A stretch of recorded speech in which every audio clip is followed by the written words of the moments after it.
দর্শক, আপনারা নিশ্চয়ই একটা খবর এতক্ষণে দেখেছেন। সেটা হচ্ছে যে সন্দেহজনক ঘোরাঘুরি, কারাগারে মার্কিন নাগরিক। তো এটা নিয়ে একটা বিশ্লেষণ করব এবং এটা শুনলে আপনারা এত অবাক হবেন যে কি চলছে বাংলাদেশকে নিয়ে। আমি একটু খুব সংক্ষেপে খবরটা পড়ি, তারপরে আমি ডিটেলস বিবরণ দেব। অনেক সময় নিয়ে আজকে কথা বলবো, আপনারা আশা করি শুনবেন।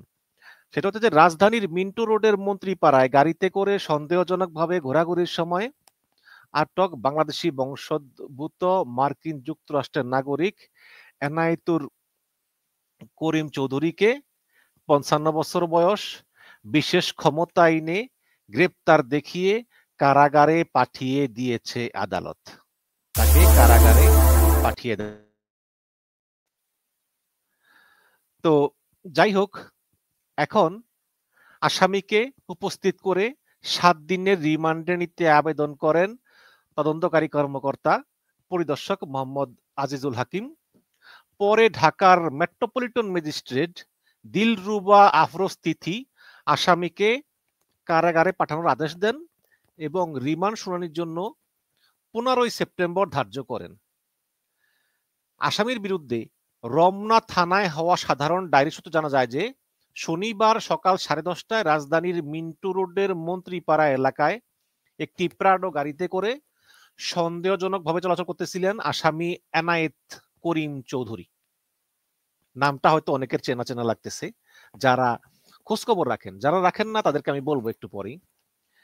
এই সময় এই এনায়েত করিম চৌধুরীকে তার গাড়ি থামিয়ে জিজ্ঞাসাবাদ করা হলে তিনি কোনো সদুত্তর দিতে পারেননি। ফলে তাকে পুলিশ হেফাজতে নেওয়া হয়। এ সময় তার কাছে পাওয়া ২টি আইফোন জব্দ করা হয় এবং প্রাথমিকভাবে তার ফোন বিশ্লেষণ করে বর্তমান সরকারের বিরুদ্ধে ষড়যন্ত্রমূলক অনেক গুরুত্বপূর্ণ তথ্য পাওয়া যায়। জিজ্ঞাসাবাদ করা হলে তিনি জানান যে তিনি বাংলাদেশ বংশোদ্ভূত মার্কিন নাগরিক এবং গত ৬ সেপ্টেম্বর সকাল ৯টা ৫০ মিনিটের দিকে নিউ ইয়র্ক থেকে কাতার এয়ারওয়েজে করে ঢাকার হজরত শাহজালাল আন্তর্জাতিক বিমানবন্দরে অবতরণ করেন। আরো জানান যে তিনি একটি বিশেষ দেশের আমেরিকার গোয়েন্দা সংস্থা সিআইএ এর চুক্তিভিত্তিক এজেন্ট।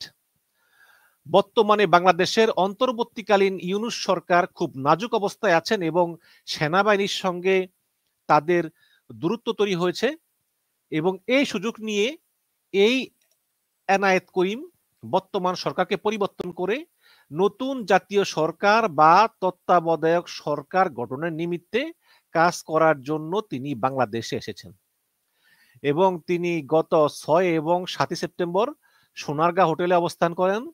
পরবর্তীতে গুলশানে বর্তমান ঠিকানায় অবস্থান করতে থাকেন। ইতিমধ্যেই তিনি সরকারি উচ্চ এবং নীতি নির্ধারক পর্যায়ের একাধিক কর্মকর্তার সঙ্গে এবং বিভিন্ন রাজনৈতিক দলের প্রভাবশালী নেতা, ব্যবসায়ী মহলের সঙ্গে গোপন বৈঠক করেছেন বলে জানিয়েছেন এবং তিনি বলেছেন যে আমেরিকা বর্তমান অন্তর্বর্তীকালীন সরকারের কাজকর্মে হতাশ, এই কারণেই আমাকে পাঠিয়েছেন, কারণ আমি সিআইএ এর এজেন্ট।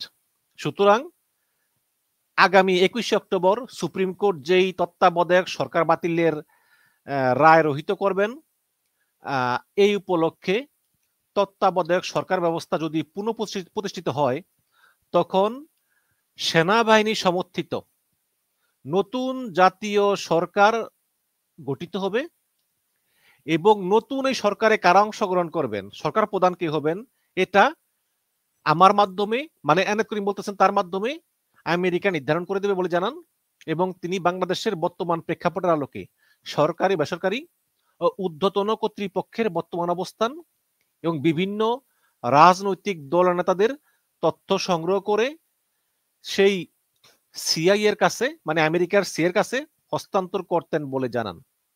মামলায় বলা হয় আসামি এনায়েত করিম চৌধুরী বর্তমানে বাংলাদেশের বৈধ অন্তর্বর্তীকালীন সরকারকে উৎখাত করার জন্য অন্য দেশের গোয়েন্দা সংস্থার এজেন্ট হিসাবে বাংলাদেশে এসে জননিরাপত্তা এবং সার্বভৌমত্ব বিনষ্ট করার প্রচেষ্টা লিপ্ত আছেন, যা ধর্তব্য অপরাধ।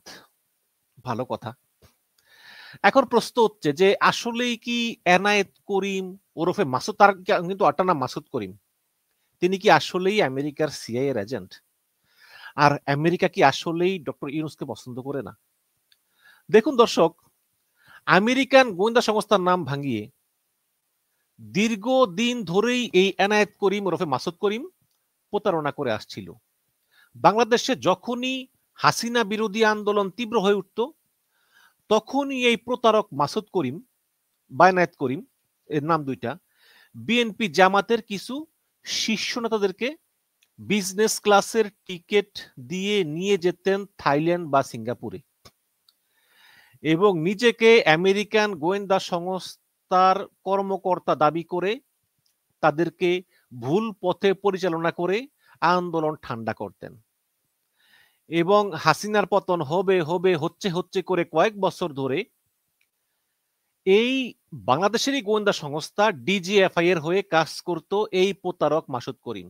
মূলত সে ছিল ডিজিএফআই এর একজন সোর্স এবং ডিজিএফআই এর তৎকালীন প্রধান খালেদ মামুনের নিয়োগকৃত এই সোর্স এবং তার ফাঁদে পড়েছেন বিএনপির মেজর হাফিজ উদ্দিন, সাংবাদিক শওকত মাহমুদ, সাবেক শিক্ষা প্রতিমন্ত্রী, বিএনপি নেতা এহসানুল হক মিলন, এলডিপি নেতা কর্নেল অলি আহমেদ, তারপরে রেজা কিবরিয়া, সাবেক গণ অধিকার পরিষদ নেতা, তারপরে আমাদের গফুর চাচা খ্যাত ফরাদ মাজাহার, মুক্তিযোদ্ধা দলের সভাপতি উলফাত সহ এমনকি হেফাজত নেতারাও কিন্তু এই প্রতারকের খপ্পরে পড়েছেন। যাই হোক, এখন তাকে গ্রেপ্তার করেছে ডিবি পুলিশ।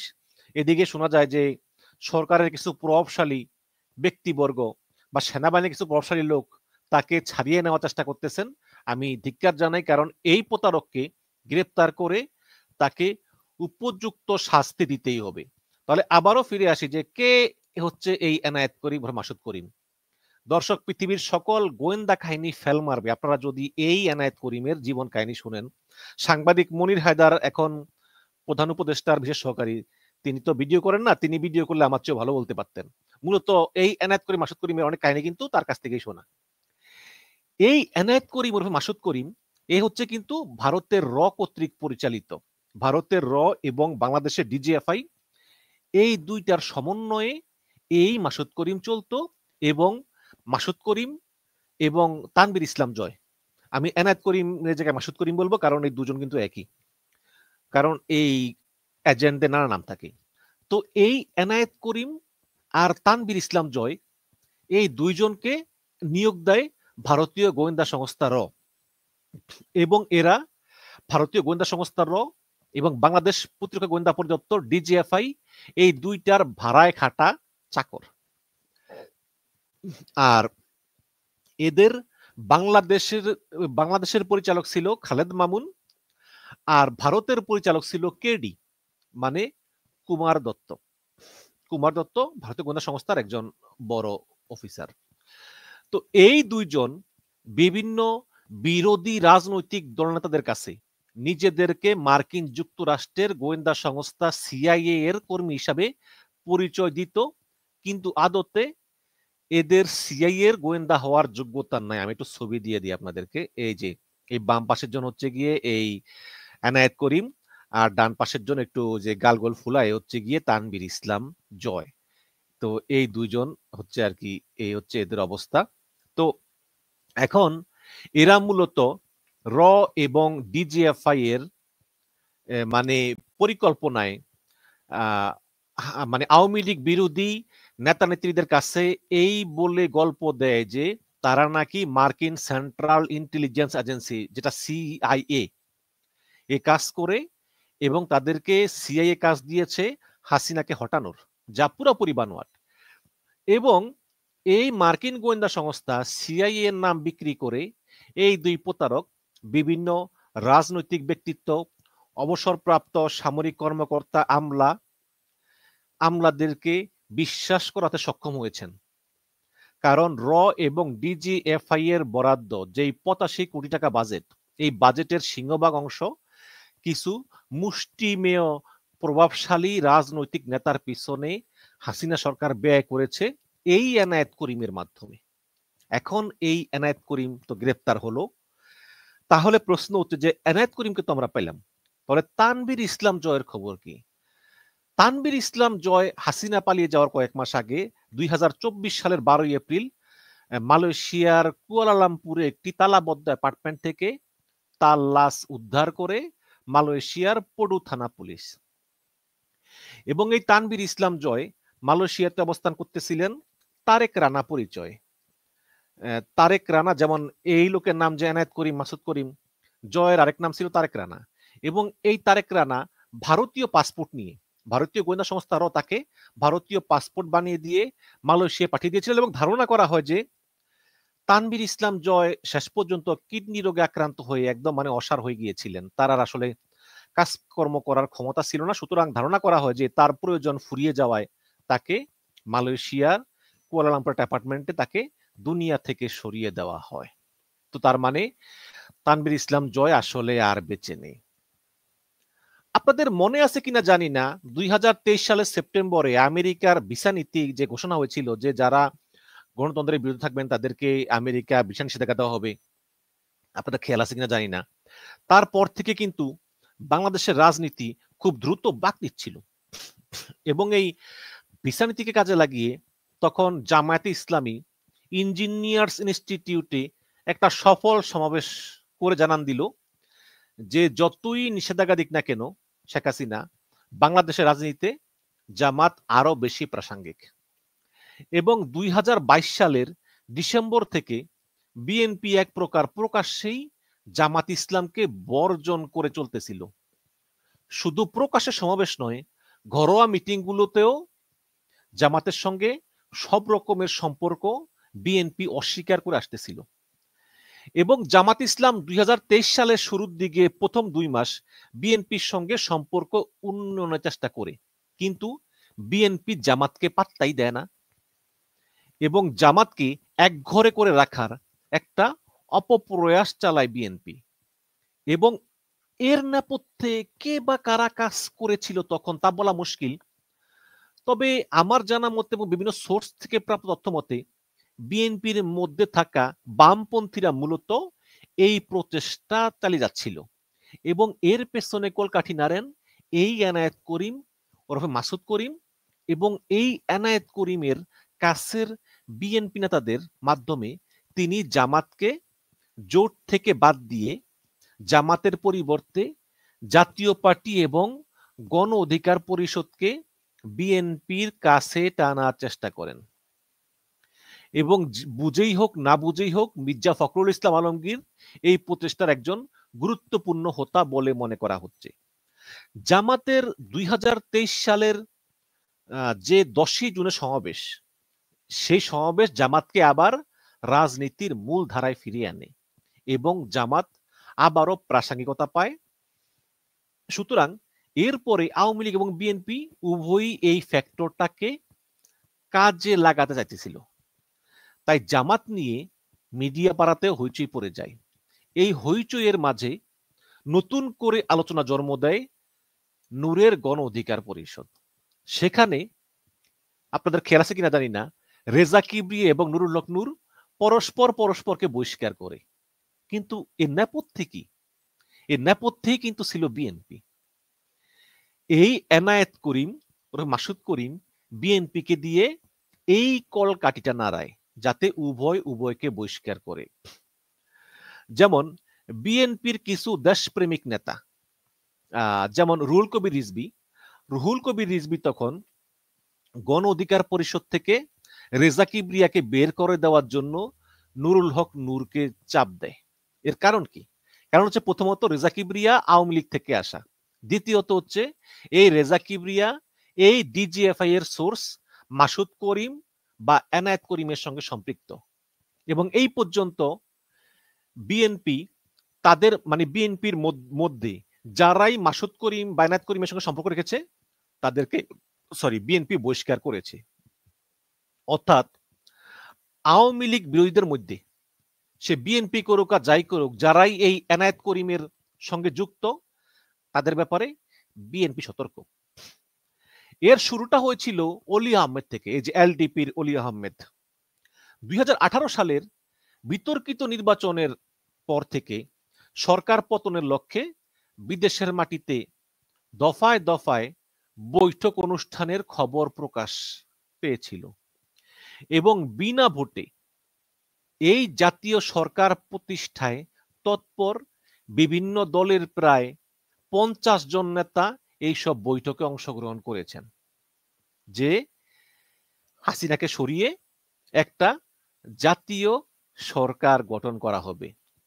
এবং এই সব বৈঠকে অংশগ্রহণকারীদের নাম পত্র-পত্রিকায় প্রকাশ পেলেও হাসিনা সরকার তাদের বিরুদ্ধে কোনো ব্যবস্থা নেয়নি। তার কারণ এইসব ঘটনার কারিগর কিন্তু ভারতের এবং তার নিয়োগকৃত ডিজিএফআই প্রধান খালেদ মামুন। আপনাদের একটা ছবি দেখে খালেদ মামুনের, এই হচ্ছে এই খালেদ মামুন। এখন তিনি ভারতে পালিয়ে আছেন। এই হচ্ছে খালেদ মামুনের অবস্থা। তো তো এইসব বৈঠকের যে আয়োজন, এই আয়োজনের নেপথ্যের কারিগরি ছিলেন এই এনায়েত করিম। এখন সেই সময় বলা হয় যে তার সঙ্গে মার্কিন গোয়েন্দা সংস্থা সিআইএ এর সখ্য রয়েছে, এবং এই এনায়েত করিম নাকি একসময় বিএনপি রাজনীতিতে সক্রিয় ছিলেন। পরে বিএনপি সরকারের আমলেই তিনি জেল খাটেন।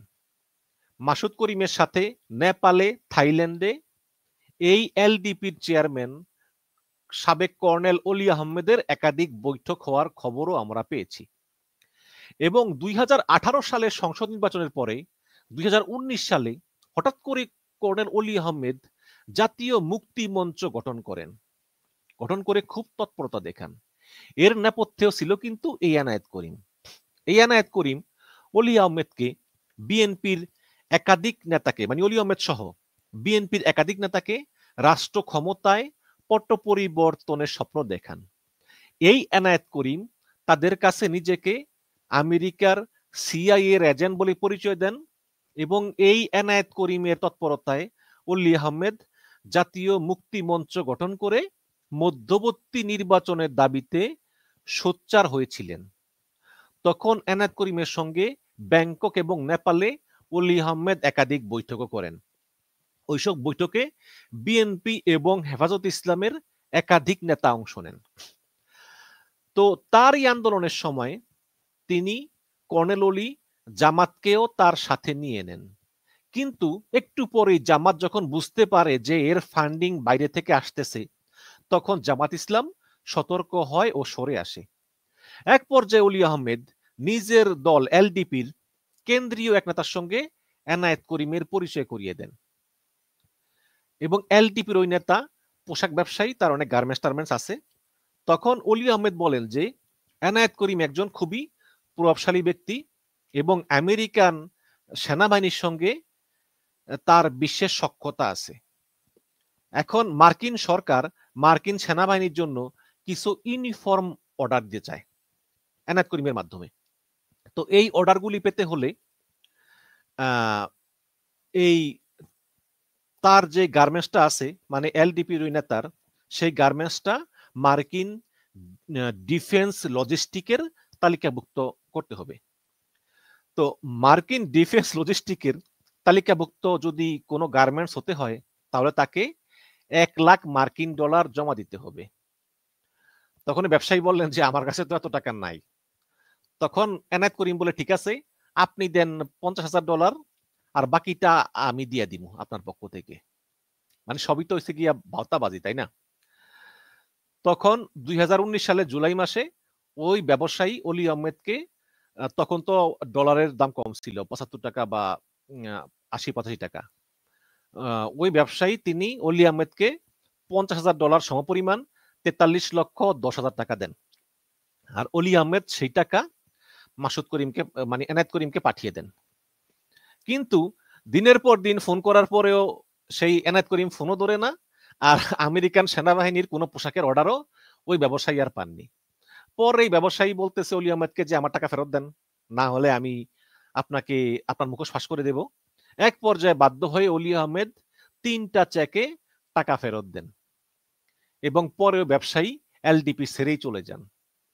এবং ওই ঘটনার পর কিন্তু অলি আহমেদ একদম চুপচাপ ছিলেন। গত সংসদ নির্বাচনের পর বিএনপি যখন, মানে খুবই খারাপ অবস্থা বিএনপির 18 সালের নির্বাচনের পর আর কি, তখন 19 সালের জুনে এই এনায়েত করিমের পরামর্শে জাতীয় মুক্তি মঞ্চ গঠন করেন অলি আহমেদ। তিনি মধ্যবর্তী নির্বাচন এবং বিএনপি চেয়ারপারসন খালেদা জিয়ার মুক্তি দাবি করেন এবং দুটি দাবি তখন খুবই জনপ্রিয় হয়। কিন্তু একটা জিনিস খেয়াল করেন যে বিএনপি চেয়ারপারসন বেগম জিয়ার মুক্তি দাবি করেন, আবার মধ্যবর্তী নির্বাচন চান, কিন্তু বক্তৃতায় তিনি এমনভাবে কথা বলেন যে বিএনপি নেতৃত্ব ব্যর্থ, বিএনপি আসলে একটা অধর্বদের দল, বিএনপি কিছুই করতে পারেনি, এই রকম করেন। এখন জনপ্রিয় হলেও আবার মানে বক্তৃতায় বিএনপির সমালোচনা শুরু করেন। তো এগুলো শুনেই বিএনপি সতর্ক হয়ে যান। এক পর্যায়ে দলের নেতাকর্মীরা মানে বিএনপি নেতাকর্মীদেরকে এই কর্নেল অলির মুক্তি মঞ্চের কর্মসূচি এড়িয়ে চলতে বলা হয়। এবং এই এনায়েত করিম যখন দেখলো যে বিএনপি এবং অলি আহমেদের সাথে সম্পর্কের মধ্যে একটা তিক্ততা তৈরি হয়েছে এবং অলি আহমেদকে দিয়ে আসলে কাজ হবে না, তখনই অলি আহমেদকে টাকা দেওয়া বন্ধ করে দেন এই এনায়েত করিম, এবং এটাই ছিল এনায়েতের অ্যাসাইনমেন্ট। তো 2019 এবং 20 সালের ডিসেম্বরে ঢাকায় আচমকা দুইটা বড় জামায়াত হয়। দুটো কর্মসূচিতেই হঠাৎ ঢাকা অবরোধ করে প্রায় কয়েক হাজার লোক বিক্ষোভ শুরু করে। প্রথমটা হয় 2019 সালের 5 ডিসেম্বর, হাইকোর্টের সামনের বিক্ষোভে খালেদা জিয়ার মুক্তি দাবি জানানো হয়, এবং 2020 সালের ডিসেম্বরে প্রেস ক্লাবের সামনে বিক্ষোভের সুর ছিল সরকারের পতন। একাধিক সূত্র জানায় যে দুটি বিক্ষোভেই সংগঠকরা কর্মীদের ধারণা দিয়েছিলেন যে তোমরা বিক্ষোভ শুরু করো, তোমরা বিক্ষোভ শুরু করলেই বিভিন্ন দিক থেকে লাখো লাখো মানুষ যুক্ত হবে এবং সেখান থেকেই রাজনৈতিক পট পরিবর্তন সূচনা হবে এবং হাসিনা পালিয়ে যাবে। কিন্তু আসলে বাস্তবে এরকম কিছুই হয়নি। তো এই দুই কর্মসূচির পেছনে বিএনপির ভাইস চেয়ারম্যান মেজর হাফিজ সহ বিএনপির একাধিক নেতা, এহসানুল হক মিলন সহ একাধিক নেতার যুক্ত থাকা তথ্য পাওয়া যায়। এতে আর্থিক সহায়তা দেন বিএনপির এক ধনাঢ্য নেতা, যিনি 2019 সালের শেষ দিকে বিএনপি থেকে ইস্তফা দেন। এই দুই কর্মসূচির সঙ্গেও এনায়েত করিম এবং ভারতীয় গোয়েন্দা সংস্থা রয়ের সম্পৃক্ততা ছিল বলে জানা যায়।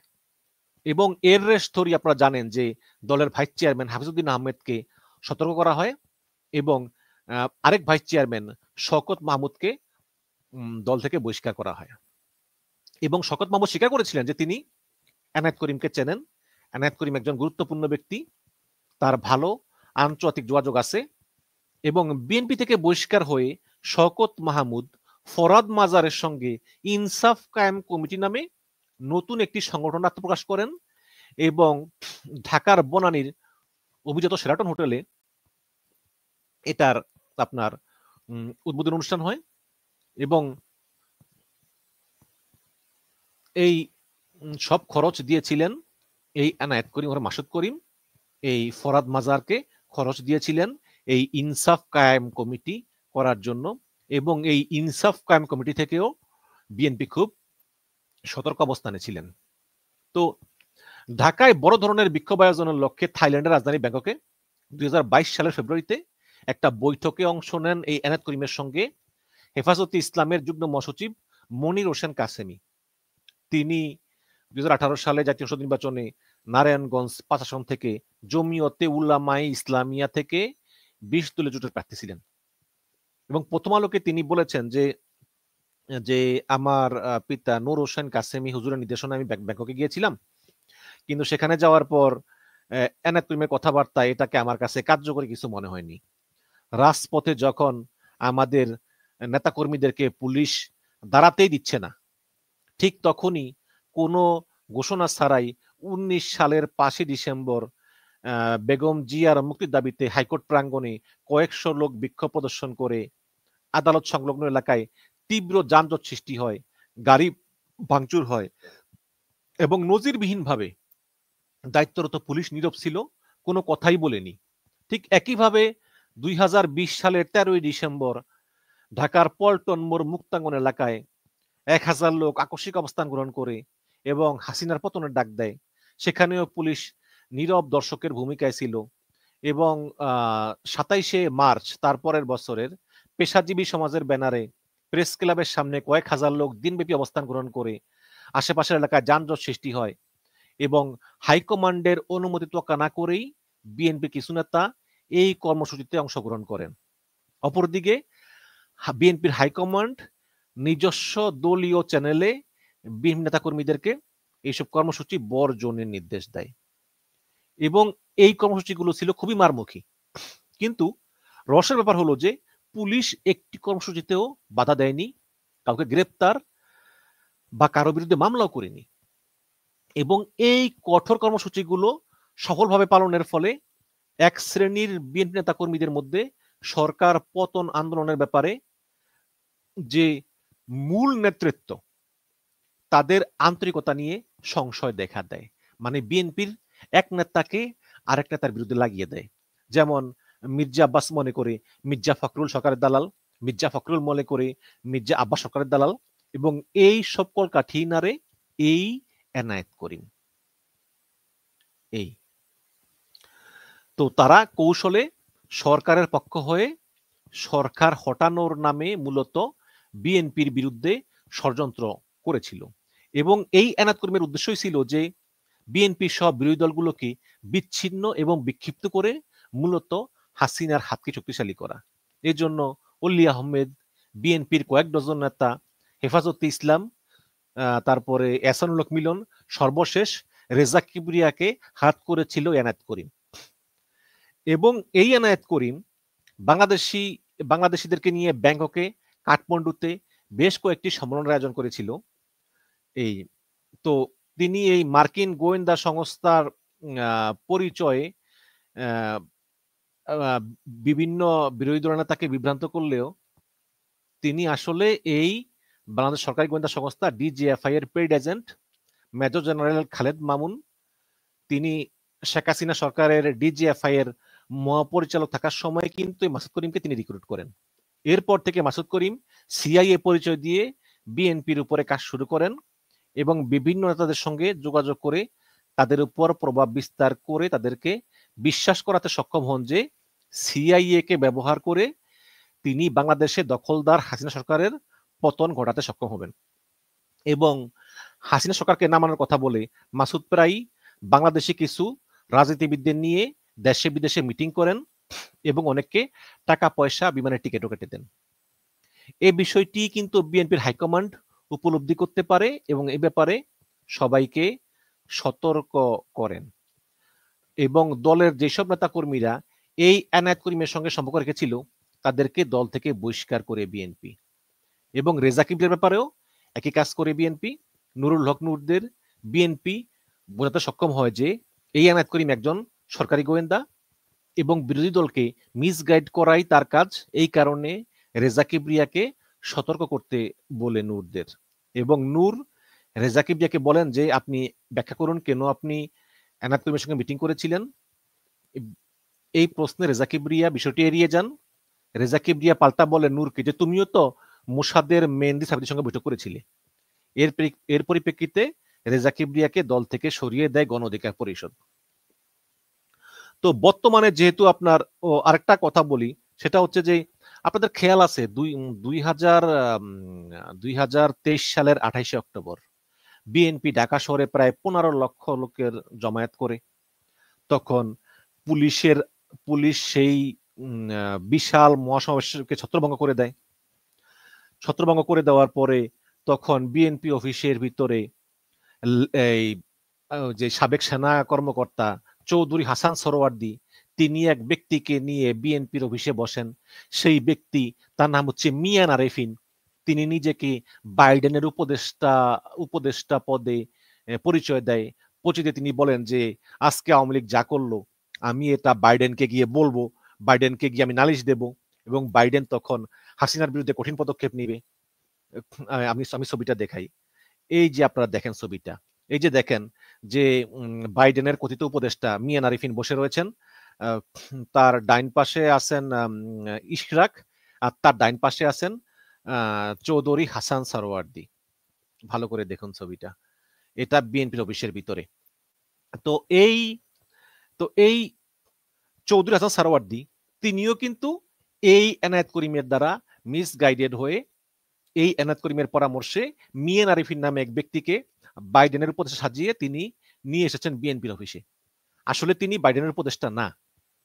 এবং এই হাসান সারওয়ার্দী কিন্তু কখনোই কিন্তু বিএনপি বিশ্বাস করে নাই, কারণ তিনি এক সময় ছিলেন এসএসএফ এর প্রধান, এবং শেখ হাসিনা এসএসএফ এর প্রধান কাকে বানান, যার যিনি খুবই বিশ্বস্ত, যদিও তাকে গ্রেপ্তার করা হয়েছে এবং হাসিনা পালিয়ে যারা পর্যন্ত এই হাসান সারওয়ার্দী কারাগারেই ছিলেন, এবং এই বাইডেনের উপদেষ্টা মিয়ান আরেফিন তিনিও কারাগারেই ছিলেন। কিন্তু এই মিয়ান আরেফিনকে কিন্তু পরিচয় করিয়ে দেন সারওয়ার্দীর সঙ্গে এই এনায়েত করিম। তাহলে বুঝেন যে এনায়েত করিম আসলে কত ক্ষতি করতে চেয়েছিল। এখন বর্তমানে যেহেতু আওয়ামী লীগ নির্বাচনে অংশগ্রহণ করতে পারবে না, ইউনূস সরকার নড়বড়ে, সেহেতু এই এনায়েত করিম সেনাবাহিনী বা কিছু উপদেষ্টার স্বামী টামি এদেরকে ধরে, বা পূর্ব পরিচিত বিএনপির ও জামাতের বা অন্যান্য ছোট দলের কিছু রাজনৈতিক নেতাদের ম্যানেজ করে দেশে একটা অরাজক পরিস্থিতি সৃষ্টি করে ইউনূসকে সরিয়ে নতুন তত্ত্বাবধায়ক সরকার প্রতিষ্ঠা করা যায় কিনা আওয়ামী লীগকে নির্বাচনে যারা অংশগ্রহণ করতে দিবে। তো এই কাজে তিনি এখন নেমেছেন। এই এনায়েত করিম ওরফে মাসুদ করিম শেখ মামুন খালেদের চামচা। এখন মামুন খালেদ 2011 থেকে 14 সাল পর্যন্ত ডিজিএফ এর প্রধান ছিলেন। তখন থেকেই তিনি বিএনপি সহ বিরোধী দলগুলোকে বিভ্রান্ত করতে এই এনায়েত করিমকে নিয়োগ দেন। এখন বর্তমানে এই মামুন খালেদ ভারতে পালিয়ে থেকে ভারতীয় গোয়েন্দা সংস্থা রয়ের পরামর্শে এবং এসালমের টাকায় এই এনায়েত করিম ওরফে মাসুদ করিমকে নিয়োগ দিয়েছেন ইউনূসকে উৎখাত করে নতুন একটি সরকার প্রতিষ্ঠা করা, যাতে সেখানে আওয়ামী লীগকে পুনর্বাসিত করা যায়। আর আওয়ামী লীগও এখন দেখবেন এই মাসুদ করিমদের পরামর্শে প্রায় প্রতিদিনই ঝটিকা মিছিল বের করতেছে। এবং আমি এখন আহ্বান জানাই সরকারকে, যে গ্রেপ্তার করেছেন ভালো কথা, এখন ওরে রিমান্ডে নিয়ে জিজ্ঞাসাবাদ করে পুলিশের ভিতর কে জড়িত, সেনাবাহিনীর ভিতর কে জড়িত, বিএনপি জামাতের ভিতর কারা কারা ওর সঙ্গে সম্পর্ক, এবং উপদেষ্টা এবং উপদেষ্টার আত্মীয় স্বজনের কাদের সঙ্গে সম্পর্ক, এগুলো বের করে ওদেরকেও গ্রেপ্তার করুন।